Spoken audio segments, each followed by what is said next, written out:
are looking at more innovative and inclusive solutions in the oil and gas sector, the participation of women becomes vital.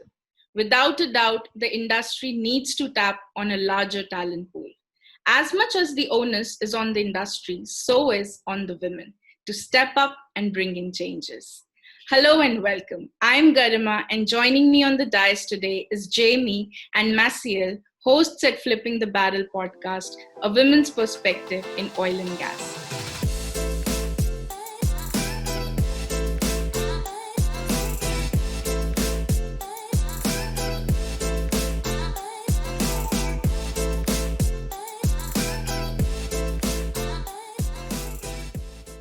Thank you so much, both of you, for joining me today.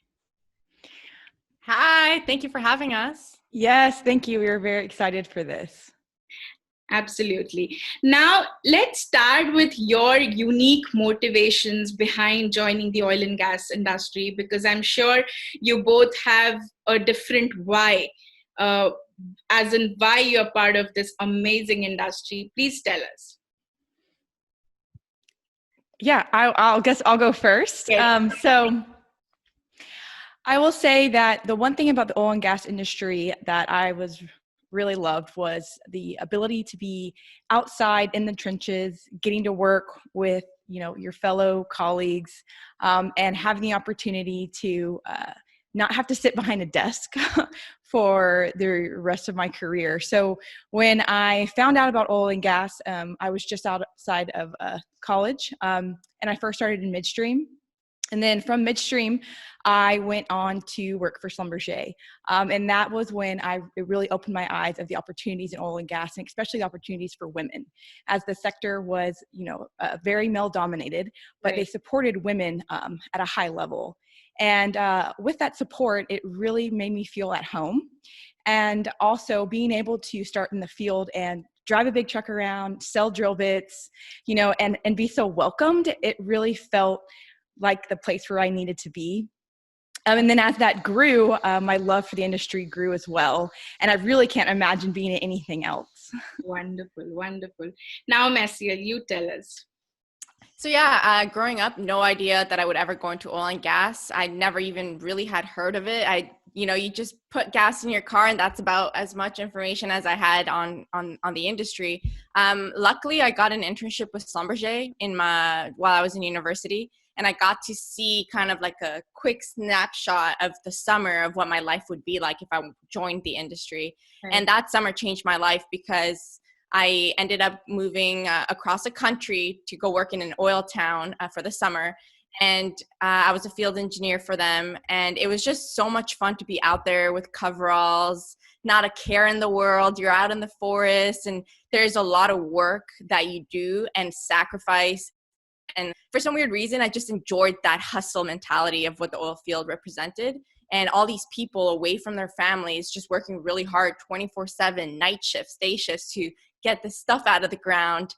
And it was just fun for me. It felt like an adventure. Like Jamie said, I didn't want to sit behind a computer and just be bored all day. I'm more of I get bored really easily. And this role and job and industry just felt like it was constantly changing. So I really liked that.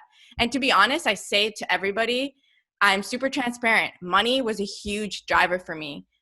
Growing up, not a lot of money. And when I realized how much money people made in the industry during that summer, I was like, sign me up. I will do this, because that $100,000 paycheck, that's what I eventually want to get to, right? So I feel like the oil field has given us a lot of opportunity with such good paychecks, and just provided me a life that is rewarding because I'm in the industry that maybe most other industries don't, pay as well. So that's definitely one of the reasons why I stayed and liked it so much. Yes, amazing. That's really amazing. Now, if you had to tell our audience about the difference between having a formal education and a non-formal education while coming to the oil and gas industry, and especially for people who do not have much idea, as you guys also talked about this industry, what would you tell them? How would you describe the industry to them? I'm not a petroleum engineer, so I didn't study anything that had to do with the industry. So I came in really blind to what it was. And I would say it's a super welcoming industry that you don't actually need a background in anything. I really feel like if you're a hard worker and you're smart and you're willing to do above and beyond, it doesn't matter what degree you have or whether or not you even have one. It's all about, how you present yourself. And I feel like the industry really does have a lot of opportunities for people to move up, whether or not you have a paper. And I'd have to follow that with my degree is actually in marketing and business communication. So totally not in oil and gas at all, not in engineering. And what the industry really provides is for those who are in who were in my shoes or maybe not even have a degree yet, the training is immense. And even the training within the organizations and the service and the operators, but then also outside, even if you just get like a field role, even if you don't even have a college degree and you're working as a hand, they teach you everything and you have the possibility to move up just by starting out in ground zero. My husband started out in ground zero at a company called NOV and is now a business development executive at a drill bit company. I mean, and he does have a college degree, but he still started at on the ground level because that was what he first got into. And so the possibilities are really endless. And that's what I love about the industry. When did you guys cross paths with each other? When did that happen? It was last summer. So we've actually known each other for a little bit under a year. I think we met in like July or August. July. And it was a really funny story. Her husband reached out to me on my Instagram, weirdly. And he commented on one of my stories about what salad I was eating at a restaurant. And I thought it was really weird that he knew what the restaurant was. And from there, we started talking, and he kept saying, like, you need to meet my wife. You need to hang out with my wife. You and my wife would be really good friends. And to be honest, the weird messages you get on DMs, I was like, wow, this is the first time I see a guy, like, talking to me about his wife, right? So I thought it was really interesting. And I was like, yeah, sure. Like, I don't really have a lot of friends in Houston, so I'd like to meet up with her. So then I think we started texting each other, and then we decided to meet at a restaurant that week, and we just hit it off. It felt like we were twins. Like, we had so much in common. She was the blonde, I was the dark hair, and the duo started. I 100% agree with everything Macy said. It's exactly what happened. And it was really funny because when Jason, my husband, told me about Macy, I call her Macy, but Massiel, I was like, really? Like, you're talking to a girl on Instagram? Like, you know how that goes. So it was really funny because it was nothing like that. And then when we actually met up, I mean, we probably spent, I guess, 3 or 4 hours together first time we ever met. And it was just, history after that. That's so sweet, actually. And we have a lot to thank your husband for, I would say. Yeah. And now, what inspired you guys to start Flipping the Barrel podcast? And what is the story behind the name Flipping the Barrel? Well, when Macy and I first met, we then, I guess it was July 4th when I had them over. I believe it was July 4th. Yeah. And we were all sitting at my house, and, Macy and I were just going back and forth on how amazing the industry has been for us and how we really need to get the word out and how we don't really feel like the word is really, like women outside of like the women in energy conferences and stuff, people don't really know how great it can be, especially people outside of oil and gas. So while we were sitting there thinking about what we can do, the idea of a podcast came up, and we were like, well, let's do it. Let's do a podcast. Like, why not? And, it was one of those things where it was like, you say you can do something, or you can take action and actually do it. And we just got on Amazon, ordered the material, and we're like, we're going to start a podcast. And then the name thing started happening.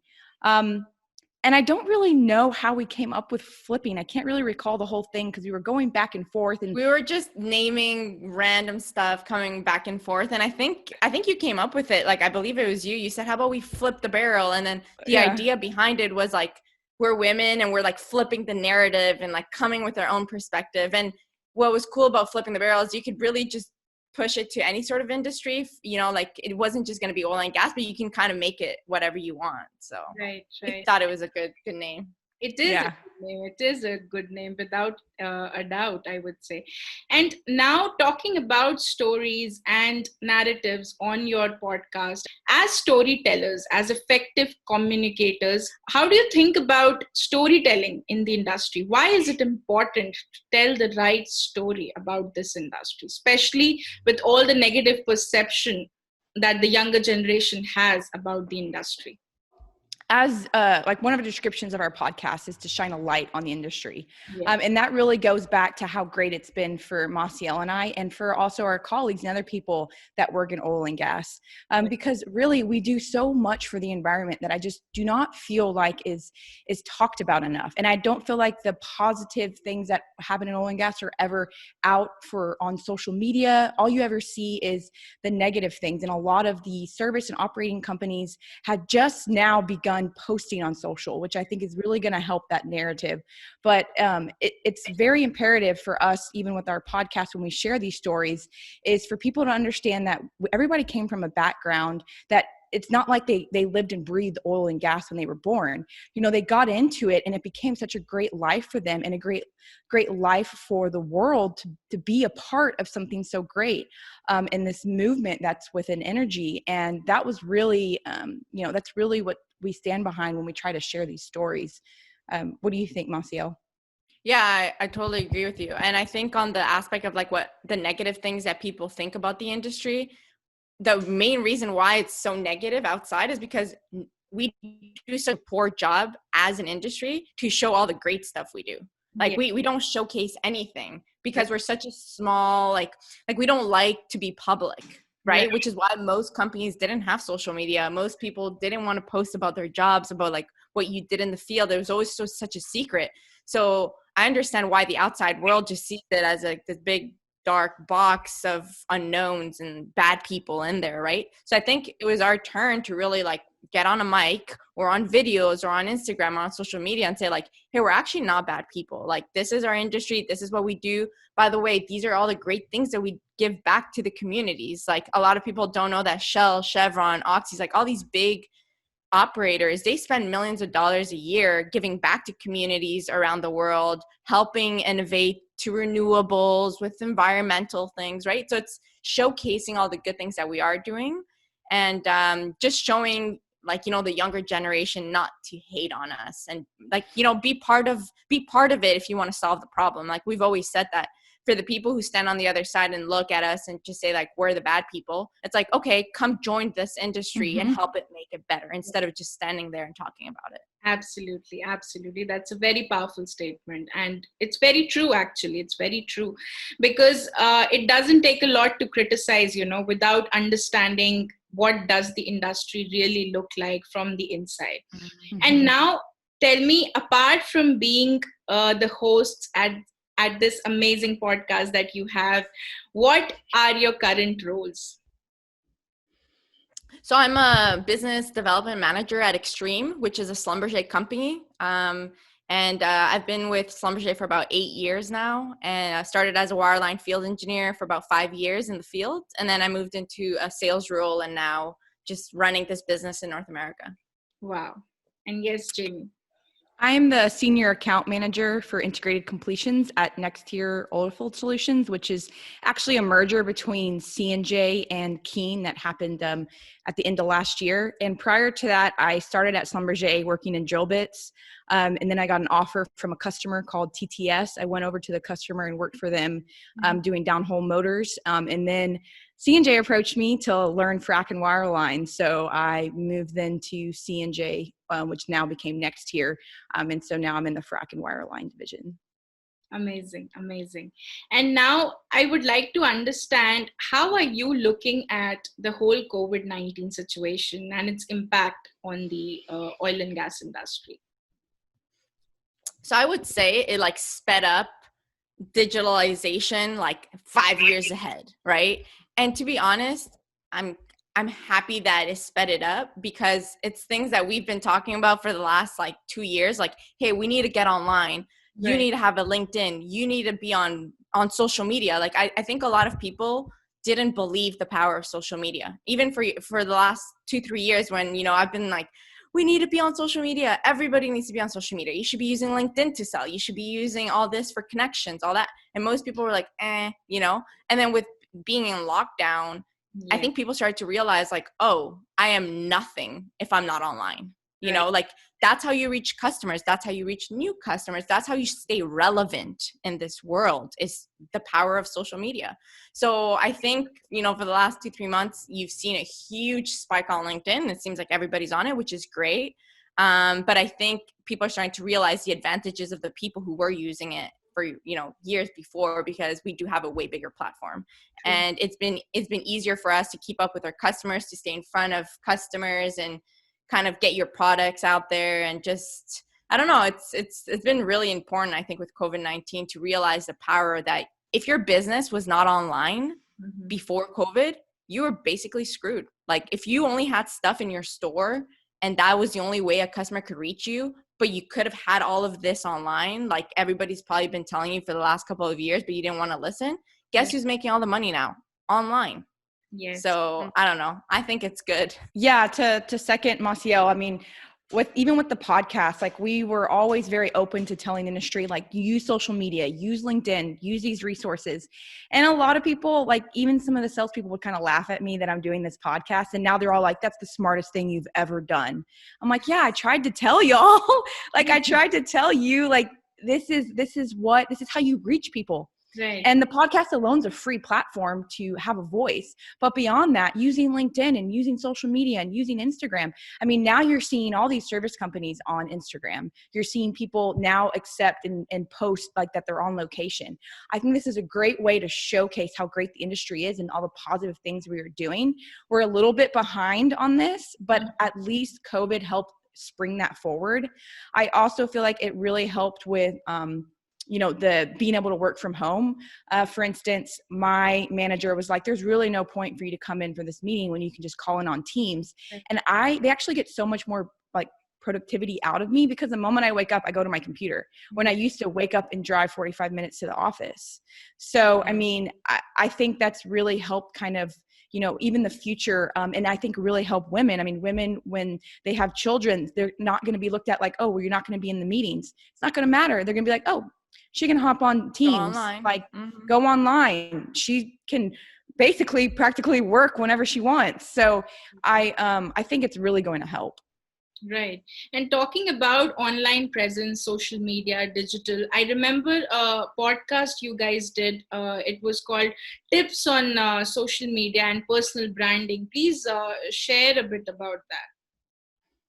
So I would say like the number one thing was just post, right? A lot of people just, it almost feels like it's so difficult to post because they're worried about what people are going to think about their post. Is it going to do well? Is it not? Are people going to like it? Are people going to say something? Who cares? It's like the number one thing that I say is like, who cares? Just post. Yes. Let it go out to the world. It might do good. It might not, but you got to learn. And instead of just thinking about it and not being online, because that's what happens is people just overthink and then they never end up posting, is just post and learn and just be online. You have to be posting every day or at least several times a week and on every platform. So if you have LinkedIn, you have Facebook, you have Instagram, you have Twitter, you have TikTok, be on every platform because that's the future. So just try to maximize that.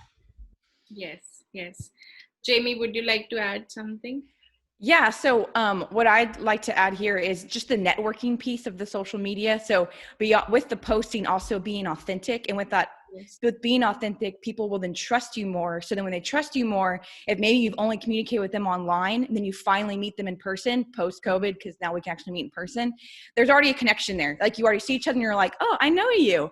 Versus, feels like you know them. Mm-hmm. Yeah, exactly. Versus like not having that and then trying to look for them at Starbucks and then it's awkward and you don't know who they are. Yes, absolutely. And it is through social media that we got connected and I get to know so much about you guys and the amazing work that you guys are doing. And there's also a layoff story. I was very overwhelmed after reading it, Massiel. Please tell us about it and how has it been for you? So when I got laid off in 2016, like I said on the podcast and on the video that I made, it was like the worst day of my life because it felt like you hit a wall that you weren't expecting. And to be honest, looking back on it, it was probably the best thing that ever happened to me because it made me realize a really valuable lesson, which is don't ever depend on just your employer. You're just a number. And I tell that to myself every single day because I am. Sometimes we think that we're so indispensable and irreplaceable and, no, you are replaceable, But that doesn't mean that you don't want to do your best job and, always produce the best, because you do want to believe in the company that you're with. But I think what I learned from it is just don't be so blindsided that you can never lose your job, So, and I think since then it kind of made me realize like, oh, I need other ways to make income, or I need to also be doing other things that are going to be in my future and not just depend on a company, right? So what was nice about it is during the like 5 months that I was laid off, I got a chance to do a lot of fun things that I wanted to do. I was always so busy that you kind of forget to live your life. So I kind of got a little break, a vacation, and learn things. And what was nice about it is that the company did call me back, and I went back to Schlumberger. So it was like a little break, that I took in between, but it also, more than anything, was the valuable lessons of what I learned during that time. Amazing, amazing. And Jamie, what are your thoughts on these oil cycles, these market cycles being so personal? Because these situations get very personal, right? Because it is affecting everyone who's part of this industry. For instance, the negative oil prices, the COVID-19 situation, and everything that has happened in the past. Yeah, and especially as being in sales and the business development part of the industry, it can be very difficult, especially when there's this low barrier of entry to get into oil and gas, to start a service company. You can see it a lot on the wireline side. I mean, there's over 150 different wireline providers, and you see a lot of this happen in moments like this where they have a lot of experience. Maybe they got laid off, like a wireline engineer, for instance, or an operator gets laid off. They feel like they have a connection with the field. They have a lot of experience. They decide to go and buy another wireline truck. And they're like, well, you know what? Since you laid me off, I'm going to now create my own wireline company. And so now you then just added more people to the sales not organization, but to the competition. So I feel like, this is what separates oil and gas from other industries, is that the lower barrier of entry to get in, and then the commoditization of the services makes it harder in times like these to sell. When you compare it to something like medical sales, my mother is in medical sales, and she maybe has 3 competitors and they all have some sort of technology that's patent. Yeah. So it's very different when there's a downturn in that kind of sector versus a downturn in our kind of sector. Right. And talking about business development and sales, what do you think are some of the skills that differentiates this particular profession, this particular job role in the industry? I would say that it would be persistency, like tenacity. I mean, you have to have like a strong mind. Especially being a woman in this type of role. I'm sure Macy can also comment about that, but you always kind of get perceived like maybe you don't know what you're talking about when you first go into a meeting if they don't know you. So it's very telling when you actually know your products and you know the industry and you know what you're talking about.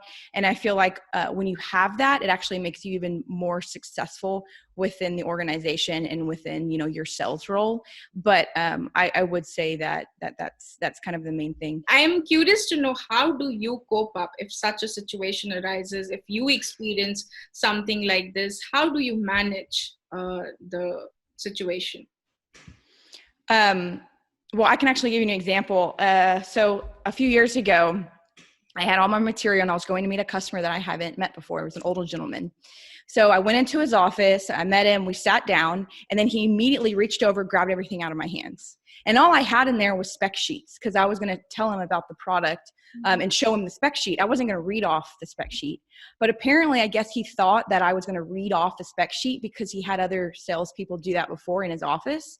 So he took them from me, and then he opened it and he started quizzing me on the spec sheet. And I actually knew all the answers because I knew what I was talking about.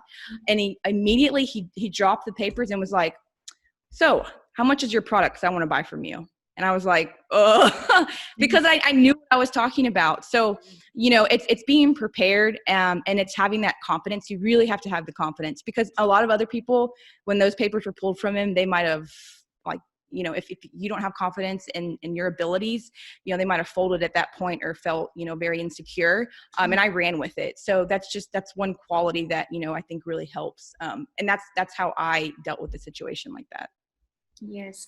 And Massiel, I think you can add to this because your social media posts are so empowering as a woman in the industry. What are your thoughts on this?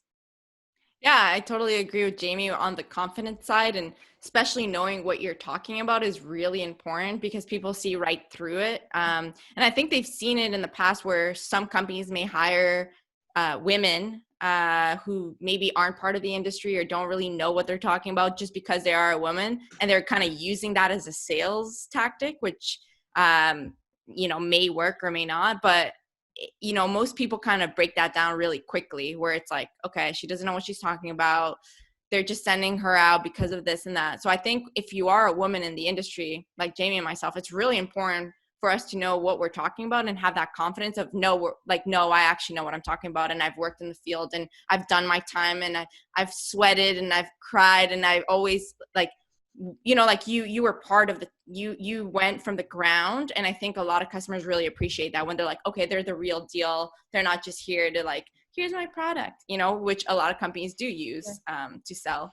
But I think more than anything, and a lot of the reasons why I did all the posts on showcasing women in the field and all that is because I feel like sometimes people didn't really believe that I worked in the field. Like, I don't know, like we would always talk about that, or like why I did my Instagram was people were like, oh, you worked in the field? Like, I didn't know girls worked in the field, or I don't know women were in the oil and gas industry. Or there was always like this, like, wow, where it's like, I know so many women that work in the field, or so many girls that are also in oil and gas. So that's when I started to realize like, oh, we need to showcase all these amazing women. And now if you actually scroll through Instagram, there's so many girls out there that are showing off in coveralls and them working hard. And I love seeing that because 3 years ago, there was nobody doing that.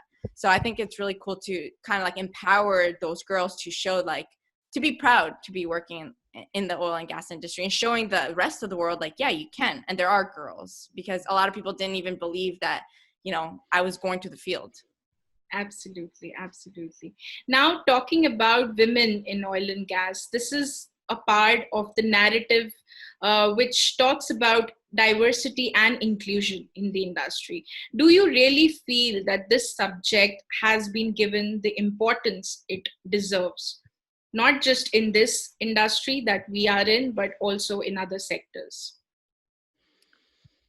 I would say, so when I joined in 2012, at least with Schlumberger, they wanted, by 2020, they wanted like, I think it was 20% of women in leadership positions, or, they had a goal. And I know a lot of the majors, all the big companies, they have those, diversity and inclusion goals of having more diversity in all their teams. Yeah. And to be honest, I have noticed a big change. Like, I do agree. I do think companies are a lot more aware now of trying to bring more women into higher leadership roles. And to be like, whenever I see a company, I'll usually go to their leadership board and I'll see how many women are there. And if there is zero and they all look the same, the similar like guy, Mm-hmm. I won't, like, I don't want to work for them or like want to really do anything, because I'm like, they're not being innovative. They're not being they don't care about me, or, I don't see myself in them. So I right off the bat, don't really want to do business. While as when I see other companies and they do have 2-3 women out of the, 10 plus people, I'm like, okay, they're trying. And I think for younger girls, we want to see that because it motivates us that like, oh, we are being seen. You kind of like want to be reflected and say, okay, there are women on the leadership board. Okay, I'm being heard, So I think it is really important for companies to do that. And to be honest, I have seen a big change. Are we there yet? No, but I do think that we are progressing. Right, right. What do you think, Jamie? I agree 100% with Massiel, and I see it just in my company as well right now. I mean, we've made huge changes. We have a woman on the board, which I think was a great initiative. The one thing that I would like to see, though, is less movement of women in roles that are like marketing or HR. Like, I want to see the woman as the COO. I want to see the woman as a different role than what we see as like, oh, she's the marketing lady or she's in HR. I'm not saying those functions are bad at all. I'm not saying that. I'm just saying I feel like that's like the easiest way for them to be like, oh, I have a woman. She's our marketing lady. And it's like, oh, come on. Like, she could be so much more than that. Like, we can do better than that. And I do think that it's definitely progressing that way. But I also feel like there's a lot of initiatives in the financial market that are making that progress, where they're going to have to do that. And, if that's what it takes, then that's what it takes. If it takes our investors for these companies to say you have to have diversity, then more power to them. And we need to do that. We need to step up to the plate and do that. But as women and as diversity groups, we also need to step up to the plate and get into these roles to be offered those positions and to get an opportunity at those positions. Companies can't just pull a woman out of thin air. We also have to have the capabilities and the management skills to get there. So having more women in the pipeline, training the women to be able to have those roles is really going to be imperative. And that's what they're going to have to do right now with your 30-year-olds, with your 20-year-olds, even with your 40-year-olds. Like, you're going to have to do that now so that they're prepared to move into that role. Otherwise, you're not going to have a pipeline for that. Absolutely. And with women in the industry, there's also a unique challenge of work-life balance, I would say. You guys are married, you have a family. How do you cope up with everything on the field and at home? How is it for you? Well, luckily we don't have any kids, because I think that would be very difficult, like off the bat, very difficult in my eyes. I would say in the field, when I was gone all the time, I was gone 3 weeks out of the month on most times. I think how you do the work-life balance, it wasn't a balance, but it was a balance that worked for me and my husband. Mm-hmm. Other people can look at that balance and say, that's crazy, that would never work for me. But for us, it was a good balance. And we've always said it, is you need a partner or a husband or whoever that is 1,000% on board with the journey, 1,000% on board with your work-life schedule, your balance, the fact that you're gone, the fact that you are not going to have enough time to do what other couples do, movie Friday night dates and all this stuff like that. We didn't do. But as long as both people are okay with it and they're just, they're willing to sacrifice a few years to get ahead, then that's kind of how it's going to work. I don't really think there's such thing as like real balance, but it's balance that works for you. And now being in the office or at home, luckily we both work a lot, so we don't have enough time to be complaining to each other about how much we work, because we're both super busy. But I think bringing in a child to the mix will be very challenging, because I'm not someone that's willing to give up my career to raise a family. And I don't expect my husband to either, but I know that we're going to have to make it work. And I think a lot of very successful people make it work somehow, whether it's a nanny, whether it's a parent that comes and helps. And I know a lot of people feel shamed about saying that they have help, or that, they're not the full-time mom. I don't really care. That's kind of how it's going to work for me. And I want to be super open about, hey, I have 5 nannies that help me, or I don't know, we'll see what happens in the future, but yeah. That's fair enough. To each his own, and if it works well for you, it's brilliant. It's just brilliant. Jamie, what are your thoughts? Yeah, once again, Macy and I are so similar. I completely agree with twins. her. Yeah, it's identical. But I will say, my husband works in oil and gas too, and he's in sales. Yes. So I feel like that really helps him understand our balances, because he understands the industry and understands what I go through.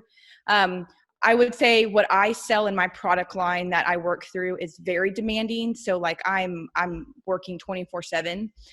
He is too, but we found that balance in that since we're both in sales, we're both working, we still have the same customers, which is really cool, because our date nights will be with a customer, because our customers are also our friends. So we might go to dinner and then we will have a customer who's our friend, and it works for both of us, because we can have that 1 minute high level, work talk, and then we can hang out. So that has really helped. And then also a lot of events that we do within the industry, we do together. So we get to go to the same places together, which is really cool. And the companies that I've worked for have always supported my husband coming with me on events, especially if they're overnight events, just because I'm usually the only woman on the sales team. So they're always very open for him being there, which is nice. And then, like Macy said, we don't have children yet either. And I have no shame in saying, like, if I had a child, I would definitely have it in daycare. I would be still on my way, on my path to do what I wanted to do, because my mindset is I'm very independent. I would say maybe a tad bit selfish at times. But like, I have my goals, and what I also think is very imperative is that your husband and you were there before the child. So you need to make sure that that connection is still there. And like I said, I don't have children, so I don't really know what the actual changes are that happen within you, which I know there is some. But I personally don't see like my mindset changing. I just see it, you just adjust to it just like you adjust to anything else in life. Wonderful. And what would you say to the younger women and young ladies who are seeking a career in the industry? What would you tell them?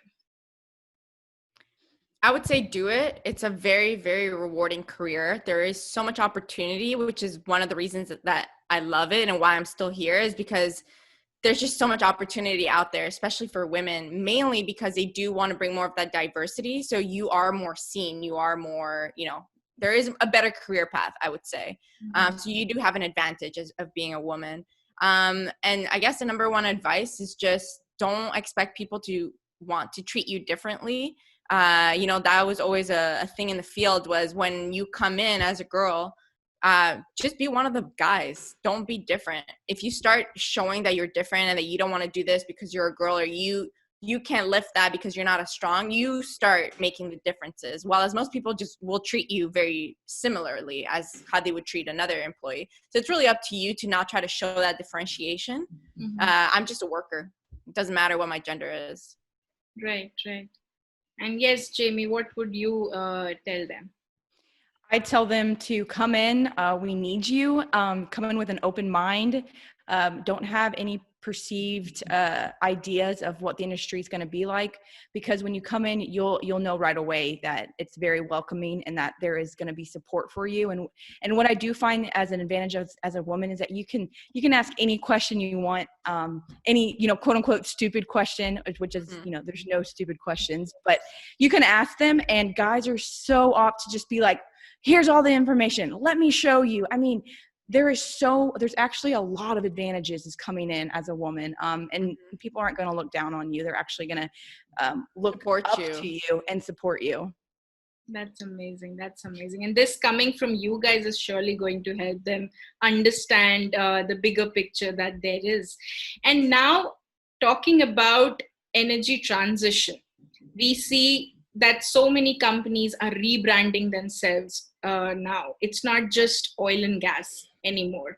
That energy mix is being redefined. How are you looking at this transition? I'm looking at it as a huge opportunity for us. And especially with flipping the barrel, we've looked at it as a very big opportunity because, flipping the barrel goes right into flipping the barrel into this new energy transition and looking at other ways for us to partner with, these environmental type programs and what, to reduce carbon footprint. I'd love to get that information out there for more people to understand what's going on, and also to understand how oil and gas is right in the mix with that. And I think as, companies that we work for are also looking into that. And I think you're going to see the expansion of the service providers to have an arm or a leg expansion into one of these, ESG type companies. And I think this is a huge time for opportunity. It's kind of like the .com boom. Like you're going to have to do it, and there's going to be a huge amount of growth because we don't have the answers right now. So, I think it's a really big opportunity, and it's a pretty exciting time to be in it. Yes. I agree with Jamie. Absolutely. And what would you say about the climate change activists who are talking a lot about how oil and gas industry is damaging the environment, and there's so much negative, propaganda on the table? How do we tackle that? Honestly, I have no idea. Like, it is such a difficult subject to even talk about or understand and even get into it. To be honest, my dad is one of them. He's a huge climate activist, huge environmentalist. He's the guy that goes and protests against fracking with signs saying that we are bad people. So it comes really close to my heart, and I haven't been able to figure that out with him. So I don't know. The problem is those type of activists don't want to hear what you have to say. So it makes it very difficult to speak to them, even if you break it down into everything that they're wearing and using is coming from oil and gas. So I I would like to flip the narrative and to ask them what would they do without the internet. We just learned in a recent energy transition SPE Live event that we did that the emissions from the internet alone are going to be larger than oil and gas. So it's just getting that information out there because we are not the main contributors of this. Right, absolutely. And now let's talk about the current situation that we are in, the unprecedented times, as we call it. We have seen nothing like this before. How do you visualize a post-COVID world? Post-COVID world is looking not so great for now. Like I would love to say that in 2 years we're at the highest peak and everyone has a job again and the oil and gas is doing great. Right now, this is the worst downturn I've ever seen in my life. It's scary, to be honest, because we are in an industry that was very negatively impacted. And we're also in North America where we probably got it hit more than the rest of the world because of the shale business and because of, it's been really difficult. I don't know what life is going to look like post-COVID.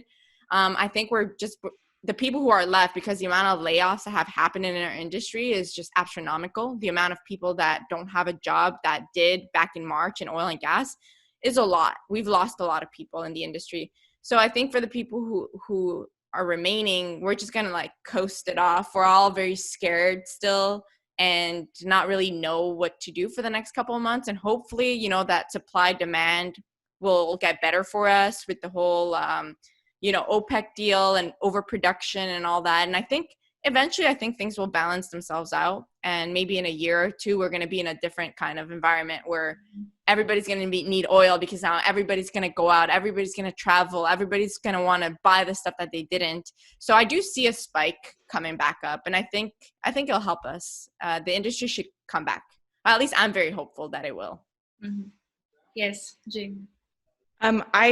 I'm hopeful as well. I do see that there will be an opportunity for oil and gas. And I say that because, as long as the operators can understand what happened and how this happened, I'm hoping that when things ramp back up, they don't ramp back up at the same amount. If we could just stay steady and not have to constantly chase, our investors on we're going to produce more and maybe just be more clear and say, this is a natural resource. It's going to be impossible to constantly produce more. We'd rather just stay steady.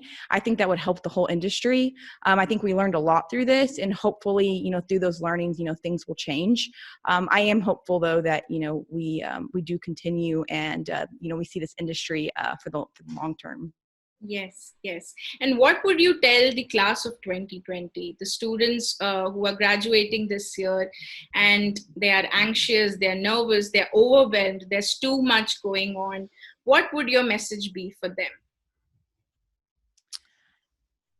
My message would be, we need you to come in to show the amount of improvement that you can bring to this industry. If you want to sit on the sidelines and continue to complain about what's going on, I'd much rather you complain within an organization, within an operator, within a service company, and push us forward. We need your minds. We need your ability to change, because we are listening and companies are now listening to the people that think outside the box. So this is the perfect opportunity for you to come in and point out the things that are wrong and to help those that are maybe still stuck in one mindset to think differently. And I think that will move the industry forward. Yeah, and I definitely think also during a downturn, you should also see it as an opportunity to grow and learn. And, luckily, Jamie and I still have a job and we're in it. And I think the most that I've learned so far in my career has been through this downturn, because it's chaos and, it's not, comfortable like it used to be. So it's kind of like you're learning. And I think looking back, let's say in 10 years, I look back through this, I'll be like, wow, that was my best year, because now you can grow and you can help change and everything. So we need innovation, and that's usually when best ideas come out of desperation and out of, need to change. So I think, for the people who are graduating, is it's actually, don't look at it as a bad way, but look at it as this is the best time to get into it. True. Very true. Let's look at the brighter side of the whole thing. And now, coming to the end of the discussion, tell me about your journey with flipping the barrel. How has it been for both of you? Tell me about some of the most amazing, the most memorable stories that you have captured on your podcast. I really think the journey has been amazing. I'm so happy that we just did it. We didn't think about it. We just did it. Um, to be honest, like I was a little afraid when we first, I mean, we were both afraid, but I was like, what are companies going to say about this? What's my boss going to say? But we just said, ask for forgiveness later, just do it. And either way, what we were doing was positive. I wasn't worried about anyone saying anything negative, because if anything, we were doing something really great for the industry. So we should, get recognition for it instead of, getting in trouble over it. And at the beginning, it was definitely hard to get people to come on the podcast. Like Right. the first maybe one or two people that I had reached out to that were, C-level or higher ups, they were like, like we don't really know what you're doing, like, right. And I understand, like most people at that level aren't just going to go on a random podcast, Yeah.